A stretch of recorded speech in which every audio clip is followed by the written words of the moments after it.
بڑے بت نے یہ کام کیا ہے، کلہاڑی بڑے بت کی گردن میں ہے، لہٰذا اسی سے سوال کر لیا جائے۔ قال بل فعلہ کبیرہم ھذا فاسألہم ان کانوا ینطقون، اگر یہ بات چیت کرتے ہیں تو ان سے پوچھ لیا جائے۔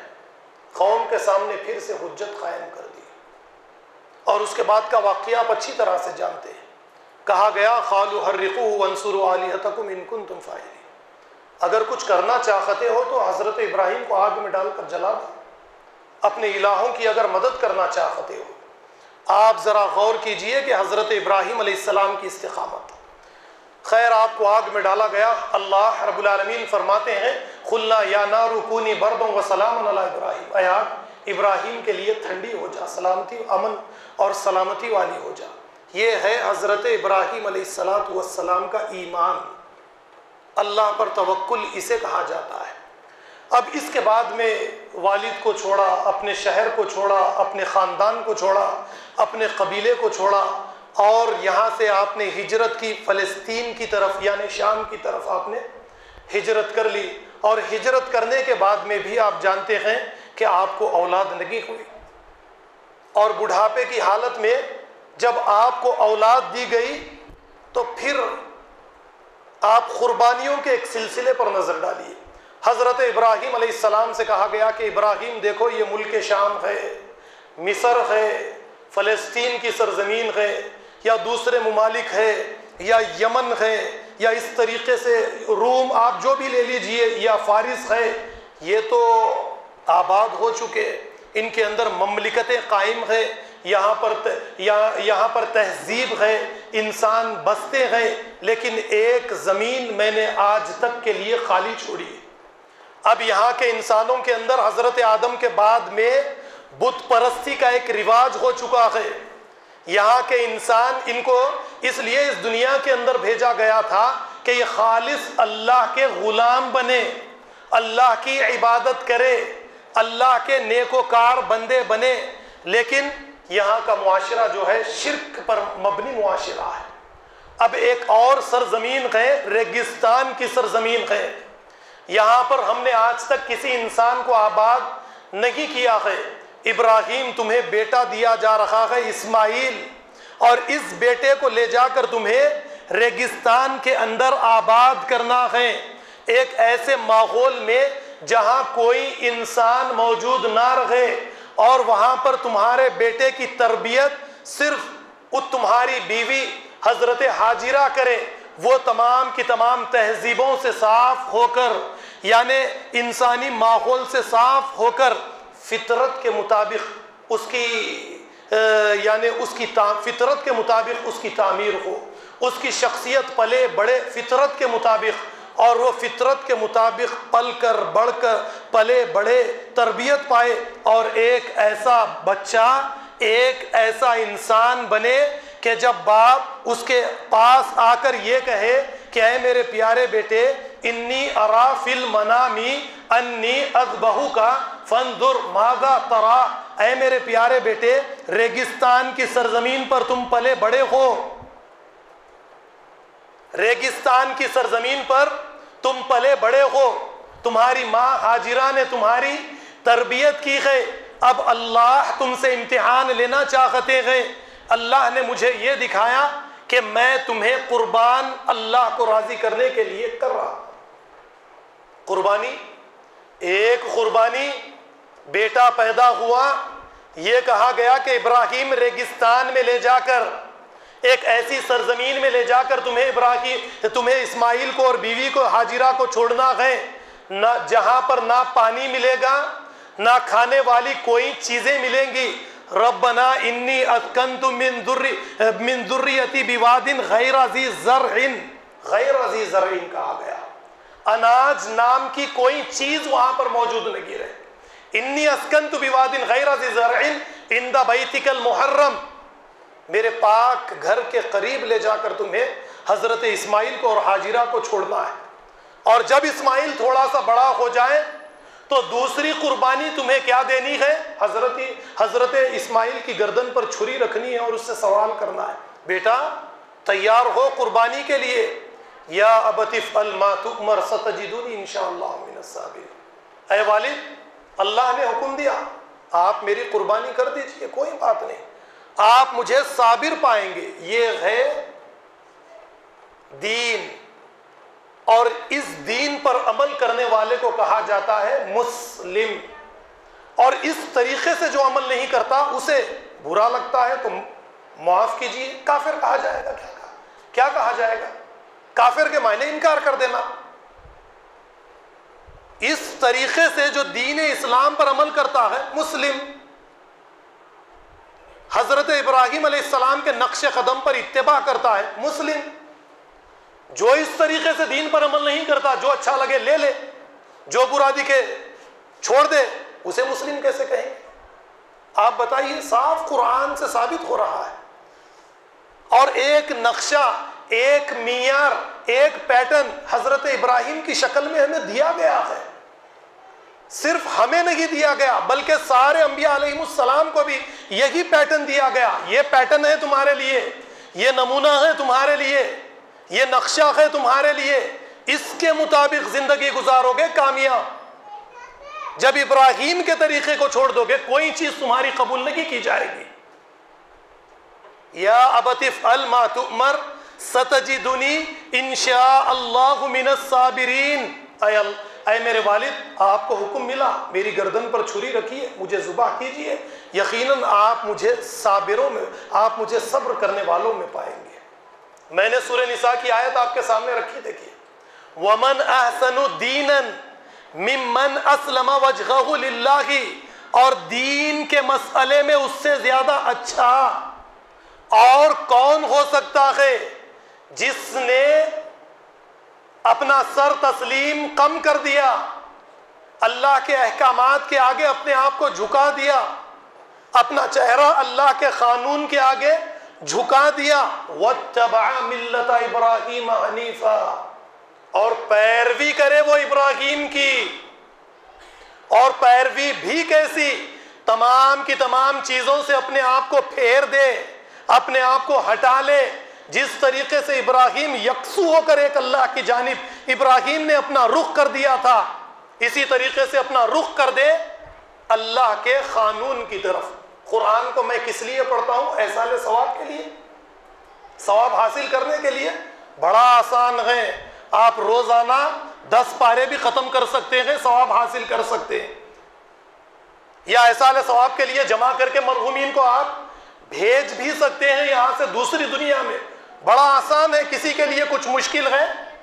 کسی کے لیے مشکل نہیں۔ ایک 5 سالہ بچے کے لیے بھی قرآن کی تلاوت کر کے ثواب حاصل کرنا مشکل نہیں، لیکن یہ کوالٹی پیدا کرنا قرآن کی تلاوت کر کے ہمارے لیے مشکل ہے۔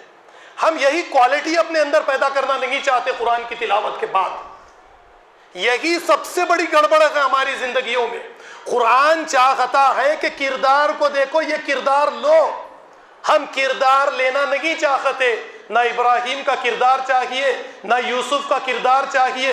بچہ پیدا ہو جائے تو ابراہیم نام رکھنا ہے، یوسف نام رکھنا ہے، موسیٰ نام رکھنا ہے، عیسیٰ نام رکھنا ہے، کردار نہیں چاہیے، ثواب ملے گا۔ محمد نام رکھ دیں گے تو جنت میں چلے جائیں گے، جنت میں نہ جانے کتنے لوگوں کو لے کر بھی اپنے ساتھ چلے جائیں گے۔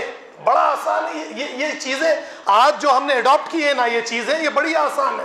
نماز پڑھنا تو آسان ہے۔ بعض اوقات میں نے خود دیکھا مکہ مسجد میں غیر مسلمین بھی آ کر نماز ادا کرتے ہیں، کیا مشکل ہے ان کے لیے؟ اور رمضان کا مہینہ ہے تو بعض غیر مسلمین تو سارا مہینہ روزہ بھی رکھتے ہیں، مرد و عورتیں، کیا مشکل ہے آپ بتائیے؟ لیکن یہ طرز عمل، یہ طرز زندگی،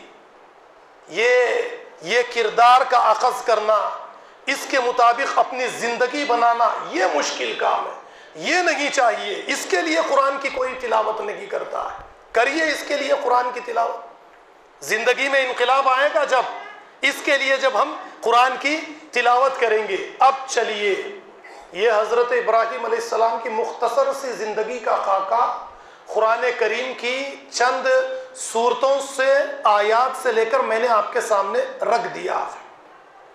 یہ چھوٹا سا خاکہ ہے۔ حضرت ابراہیم علیہ السلام نے خانہ کعبہ کی تعمیر کی ہے۔ اللہ نے سورہ انعام میں فرمایا ہدی للناس خانہ کعبہ یعنی خانہ کعبہ کے بارے میں یہ فرمایا یہ ہدایت ہے مسلمانوں کے لیے نہیں، یہ ہدایت کا مرکز صرف مسلمانوں کے لیے نہیں ہے، ہدی للناس سارے دنیا کے لوگوں کے لیے یہ خانہ کعبہ ہدایت کا مرکز ہے۔ اور پھر حضرت ابراہیم علیہ السلام کے بارے میں تو میں نے آپ کو بتا دیا، یہ سب جب حضرت ابراہیم علیہ السلام نے کر لیا، تمام امتحانات میں کامیاب ہوئے، کہا قال انی جاعلک للناس اماما، ابراہیم اب میں تمہیں مسلمانوں کا امام نہیں، سارے دنیا کے انسانوں کا، للناس، پھر یہاں پر ناس آیا دیکھیں، خانہ کعبہ للناس، ہدی للناس، ابراہیم للناس، قرآن للناس، نبی للناس، آپ ذرا غور کیجئے، اور رب للناس، رب العالمین، ہم نے یہ ساری چیزوں کو صرف مسلمانوں کے لیے بنا لیا ہے۔ فرمایا انی جاعلک للناس اماما، میں تمہیں سارے دنیا کے انسانوں کا امام بنانے والا ہوں۔ یہ 5 وقت کی نماز کا امام، میں آپ کے سامنے اس کا ذکر نہیں کر رہا ہوں، یا لیڈرشپ، جس طریقے سے ہماری سیاسی جماعتیں اس کا ایک لیڈر ہوتا ہے جو پوری ٹیم کو لیڈ کرتا ہے، میں اس کی بھی بات آپ کے سامنے نہیں کر رہا۔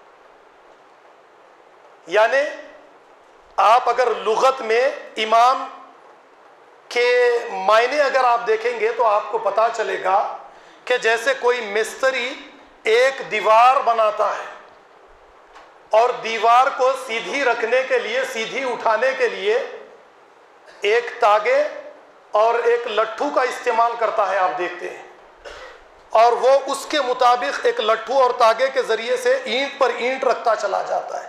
اگر دیوار کی یعنی اینٹ تھوڑی ٹیڑھی ہو گئی، آگے ہو گئی، پیچھے ہو گئی، تو وہ لٹھو کو دیکھتا ہے اور اینٹ کو سیدھی کر لیتا ہے۔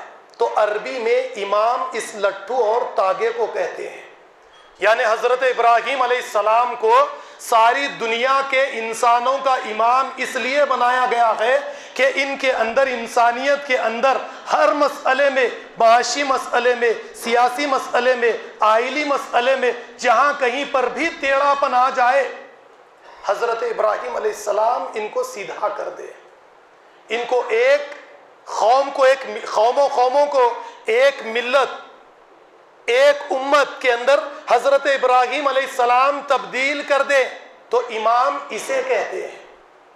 اور سورہ نساء کی آیت نمبر 125 میں نے آپ کے سامنے رکھی، جب یہ ساری کوالٹیز قرآن کریم کی تلاوت کے بعد میں ایک مسلمان اپنے اندر پیدا کر لے گا، ایک قوم اپنے اندر یہ ساری کوالٹیز حضرت ابراہیم کی، اسماعیل کی، ہاجرہ کی پیدا کر لیں گی یا کر لے گا، تو انہیں بھی اس دنیا میں انسانوں کا امام بنا دیا جائے گا۔ اور امام اس لیے نہیں بنایا جائے گا کہ صرف 5 وقت کی نمازیں ادا کرے، روزے، نماز، حج کے مسائل بیان کرے کوئی مصلی پکڑ کے، بلکہ ساری دنیا انسانیت کے مسائل کو حل کرنے کے لیے انہیں امام بنایا جائے گا۔ آج ہمارا مقام افسوس ہے، کبھی بل کلنٹن لیتا ہے، کبھی پوتن لیتا ہے، کبھی چائنا لے لیتا ہے۔ یہ مقام تو ہمارے پاس ہونا چاہیے۔ امریکہ، رشیا نے، چائنا نے یہ مقام حاصل کر لیا ہے۔ یہ خانہ کعبہ کی تعمیر کے بعد میں یہ مقام ہمارا تھا، اور پھر کہا گیا کہ دیکھو وَاتَّخِذُوا مِن مَقَامِ إِبْرَاهِيمَ مُصَلَّى، صرف 2 رکعت سنت نفل پڑھنے کے لیے ہے۔ وَاتَّخِذُوا مِن مَقَامِ إِبْرَاهِيمَ مُصَلَّى، عمرہ کرنے کے لیے آئے 2 رکعت سنت پڑھ لو، حج کرنے کے لیے آئے مقام ابراہیم کے پاس 2 رکعت نماز سنت پڑھ لو، ٹھیک ہے، نبی کریم صلی اللہ علیہ وسلم کی سنت ہے، لیکن آپ کو یہ یاد دہانی کروائی جا رہی ہے کہ جو طریقہ حضرت ابراہیم نے اختیار کیا ہے، اس مقام ابراہیم کے پاس آ کر اس کی تجدید کرو، وعدہ کرو، عہد کرو، اس کے بعد وفا کرو کہ جس طریقے سے ابراہیم نے زندگی گزاری اسی طریقے سے زندگی گزاریں گے۔ مصلی کسے کہتے ہیں؟ اسے عربی میں مصلی کسے کہتے ہیں؟ میں زیادہ تر مقصد کی طرف، روح کی طرف آپ کو لے جانے کی کوشش کرتا ہوں۔ ریس کورس کو آپ نے دیکھا ہوگا کہ جہاں سے گھوڑے دوڑ کی شروعات کرتے ہیں، اللہ تعالیٰ مصلح عربی میں اسی کو کہتے ہیں کہ جہاں سے گھوڑے اپنی دوڑ کی شروعات کرتے. وَاتَّخِذُوا مِن مَّقَامِ إِبْرَاهِيمَ مُصَلًّى، تم اپنی زندگی کی دوڑ کا آغاز ایک تو ابراہیم کو نمونہ بناؤ، ان کی اتباع کرو، اور حج کرنے کے بعد میں یا حج کا موقع استطاعت نہیں ہے تو یہ مسجدوں میں آنے کے بعد میں اس مصلے کے آگے نماز پڑھنے کے بعد میں اپنی زندگی کی دوڑ حضرت ابراہیم علیہ السلام کی اتباع میں کر دو، اور دوڑو گھوڑوں کی طرح تیز دوڑو، اور دنیا کے اندر جہاں کہیں پر بھی گڑبڑ ہے، برائی ہے، عدل نہیں ہے، بے توازن جو دنیا ہو چکی ہے، اس میں توازن قائم کرنے کے لیے، اس کو درست کرنے کے لیے، عدل و انصاف کے نظام کو قائم کرنے کے لیے حضرت ابراہیم کی زندگی، اسماعیل کی زندگی، حضرت حاجرہ کی زندگی اختیار کرو. یہ ہے حج کا مقصد، یہ ہے عمرے کا مقصد، یہ ہے وَاتَّخِذُوا مِن مَّقَامِ إِبْرَاهِيمَ مُصَلًّى، یہ ہے امامت کا مقصد. یہی مقصد کو لے کر اللہ کے نبی دنیا میں آئے تھے. وقت زیادہ ہو جائے گا، میں باتیں آپ کے سامنے زیادہ نہیں رکھ سکتا، لیکن آنے والے جمعے میں انشاءاللہ العزیز حج کا مقصد کیا ہے، یا پھر اس طریقے سے ابراہیم کی زندگی پر مزید روشنی ڈالنے کی کوشش کروں گا. میں نے پچھلے سال جو باتیں کی ہے، کوشش کی ہے کہ ان باتوں کو آپ کے سامنے دوبارہ نہ پیش کیا جائے، بلکہ ایک الگ طریقے سے بات وہی ہے کہ آپ کو کیا اختیار کرنا ہے، لیکن کچھ طریقے کو تبدیل کر کے اس کو سمجھانے کی میں نے آپ کے سامنے کوشش کی ہے. ایک ضروری اعلان یہ ہے، مسجد علی سے بچے ہماری مسجد میں اس کے تعاون کے سلسلے میں تشریف لائے ہیں، جاتے وقت میں باہر کھڑے رہیں گے. آپ تمام حضرات سے گزارش ہے کہ جاتے وقت میں دل کھول کر تعاون کیجیے. وآخر الدعوانا ان الحمد للہ رب العالمین.